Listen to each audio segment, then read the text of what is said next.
उत्तिष्ठोत्तिष्ठ श्रीलक्ष्मी विष्णुवक्षस्थलालये उत्तिष्ठ करुणापूर्णे लोकानां शुभदायिनी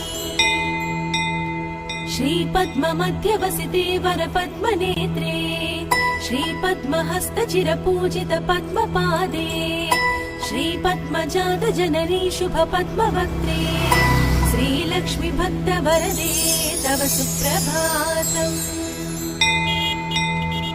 जाम्बोनदाभसमकान्ति विराजमाने तेजोस्वरूपिणि सुवर्ण विभूषणाङ्गी सौवर्ण वस्त्र परिवेष्टित दिव्य देहे श्रीलक्ष्मी भक्तवरदे तव सुप्रभातम्।